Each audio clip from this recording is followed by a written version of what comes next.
we're just gonna dive into the album. What is the concept? Like, let's kind of like talk about that. Um, what is Call Tomorrow, basically? Call Tomorrow is um like a layout of me processing a really confusing situation. Um like let me pull up the list of songs so I can go through it because it is kind of like, I mean, life is a story, so it's a storyline. But it starts with where am I, or yeah, where am I going? And that song is just like that. I think I wrote more recently, and it's just talking about how I felt really disconnected from myself after my first year. Like I wasn't meeting a lot of new people. I was kind of in like a very somewhat like isolated situation. Like I was only talking to a couple of other people, and I was I don't know, like I just was, I didn't really want, I don't know, it was just a weird place. And so after the year I just felt very like confused, and then I like and like sad, and like I wasn't in my own body. And so I went on a road trip with one of my best friends, and we drove from like Tennessee to California and like Los Angeles and all the way up to Seattle, and then like across um Colorado and Missouri, and then back to Nashville. And she dropped me off, and then she drove to New Orleans. And I think like I was feeling a lot more myself, but then when I went to school again, it was just this like really confusing position where I found myself around people that knew me as a person who I wasn't. Like they knew me as a person who was me when I was in like a really weird place. And it's just talking about how like I like you're just like in a different place, like where's like you don't know where the direction is. And then it just keeps going through all these different things of like I mean it's kind of a sad album, but there's like Figures is kind of a similar concept. And then No Heart I actually wrote in high school, and that was one of the ones I played with my bands. That's just kind of like about when your like love doesn't have a heart and you're like, I don't know what to do, whatever. But and then there's another that's just like there's a really brief song on it that doesn't really have a lot of structure, and it's just like it's called You Said, and it's just being like, you said you wore these things, like you said, and then it, like they're not. Broke my heart. I think I wrote that at home. Like I just like I've always written really sad songs. um Waiting is when you feel like you're just sitting and waiting for, like, you've done your part and you're sitting and waiting for someone else to do theirs. And then there's then like the Call Me Love is the last song, and it's kind of the title song but not really because it's called Call Tomorrow.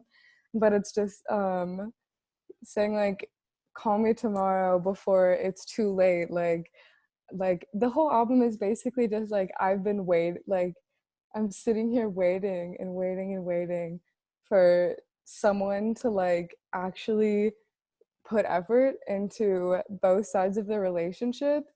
And it ends with like, call tomorrow or else like I really have to draw the line, because I feel like I just have had a, or I guess it's like an ongoing problem, but where I like really invest myself in relationships, like, or this is just like kind of my last 2 years, it feels like, where I'm just like investing myself in relationships, and like it's just like not, like we're just like in different worlds, kind of like friendship or like anything. And it's just saying like I can't keep like having to explain everything I'm thinking, and like exactly, like I feel like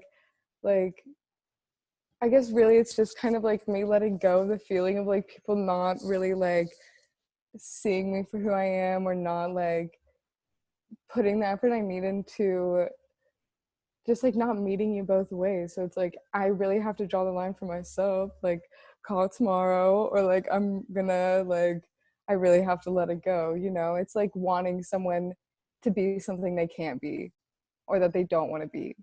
Right. And it's like that continuous cycle again and again. Okay, inspiration for why I made it, not only just like defining the songs, but um y'all did an article on Ray Silvers a while ago, and she's actually she was one of my roommates, and she's one of my good friends, and she like I played her one of these songs before it was like when it was just a rough mix or whatever in my room, and she was like, Frances, like you have to release music, like you have to release these songs. And I was like, that's so like weird. I don't know. I don't feel like I've had people like, and I'm not saying you should only do things when other people are encouraging them, but I was like, I just feel like I haven't had anyone tell me like recently they like really want to hear my music, you know? And that's like I can make music for myself all day, but when someone's like I really want to listen to this, it's like, oh, like I have a reason to like record it and put it out there because like someone wants to have it. And I had a song when I was in like um high school that was like that, and I put it under a fake name, and for like years it didn't get, it only got a couple plays because it was just my friends who were playing it, and then like randomly it like kind of blew up, and someone told me one day, they were like, your song has like a good amount of plays, and I was like, what? And I checked and I was like, that's so funny. So I think like for me, putting it out is a lot to do with like just sharing it with my friends. And then like musical inspirations are all over the place. I don't even know. Like because the thing is the music that I listen to a lot doesn't match the music that I make.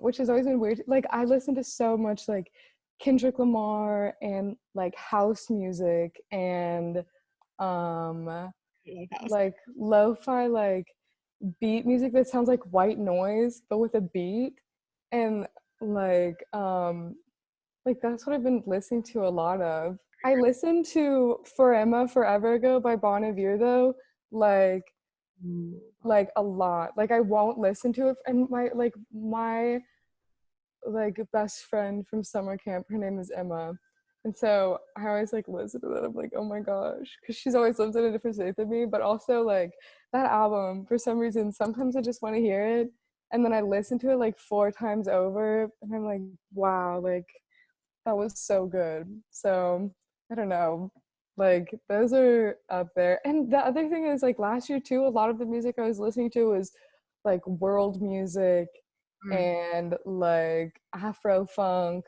and all like I there's a song I Love You by the Bees, I think, and they have really nice background vocals. Like a lot of older songs, like Esther Phillips, who's like an old soul singer, and um, those actually, yeah, that makes sense. Those inspire my like voice a lot, where it's just like I really want to one day have just like a little rhythm section, like the old old recordings. But I love like the feel of just because there's an Esther Phillips song where she's like, don't put no headstone on my grave, on my life I've been a slave, I just want you to cover me up and let me be from free from all this misery. And it's about her like loving someone who didn't love her back, and I'm just like the drama that those lyrics are, the song like that. And um Aretha Franklin, and who is it? Ella Fitzgerald, I think. Like, like, okay, I might be wrong. It's probably, I think it's Aretha Franklin, but like one of them is so dramatic. It's Aretha Franklin with all their songs, like "Cry Me a River." They're all just like, oh, like I'm so blue, I'm so lonesome. Like I just come home and cry every single night. I think those inspire me a lot. Just like good, soulful voices being like so like dramatic.